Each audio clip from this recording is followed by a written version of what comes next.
டக்குன்னு செய்யக்கூடிய சுழியம்னு சொல்லலாம், சுசியனும் சொல்லலாம்.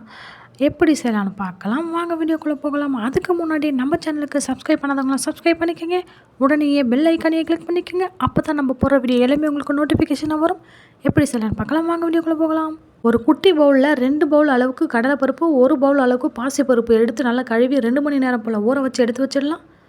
இது ஊற உடனேயே குக்கரில் போட்டு ஒரு 3லேருந்து 4 விசில் விட்டு நல்லா எடுத்து வச்சுக்கிடலாம். விசில் விட்டு எடுத்தால் அப்படின்னா நம்மளுக்கு சாஃப்டாக நல்லா வெந்து வந்துடும். சாஃப்டாக வெந்து வந்த உடனேயே நம்ம கரண்டியுமே வச்சு மசிச்சு விட்டுக்கிடலாம். இன்றைக்கி நான் மிக்ஸி பவுலில் சும்மா ஒரு ஓட்டு தான் ஓட்டு எடுக்க போகிறேன்.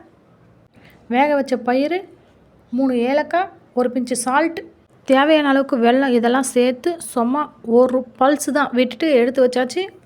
இது லேசாக மேலே எண்ணெய் நல்லா தேய்ச்சி விட்டுக்கிடலாம். இப்போ உருண்டை சைஸில் உருண்டையாக பிடிச்சி 2 கப்பு அளவுக்கு மைதா, 1/2 கப்பு அளவுக்கு பச்சரிசி மாவு இது 2த்தையுமே கலந்து நல்லா கெட்டி பதத்துக்கு கலந்து நம்ம உருண்டையாக பிடிச்சி எடுத்து வச்சுருக்கோம் பார்த்திங்களா, அதை இந்த மாவில் டிப் பண்ணி எடுத்து எண்ணெயில் போட்டுக்கிடலாம். ஒரு பக்கம் வெந்த உடனே மறுபக்கமும் திருப்பி போட்டு நல்லா வேக வச்சு எடுத்துக்கிடலாம்.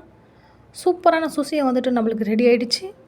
சாப்பிடவும் நல்லா டேஸ்ட்டாக ஸ்மூத்தாக நல்லா சூப்பராக இருந்தது. கண்டிப்பாக நீங்கள் ட்ரை பண்ணி பார்த்துட்டு எப்படி இருக்குன்னு கமெண்ட்டில் சொல்லுங்கள். நம்ம சேனலுக்கு லைக் அண்ட் ஷேர் பண்ணுங்கள், கமெண்ட் பண்ணுங்கள், சப்ஸ்கிரைப் பண்ணுங்கள்.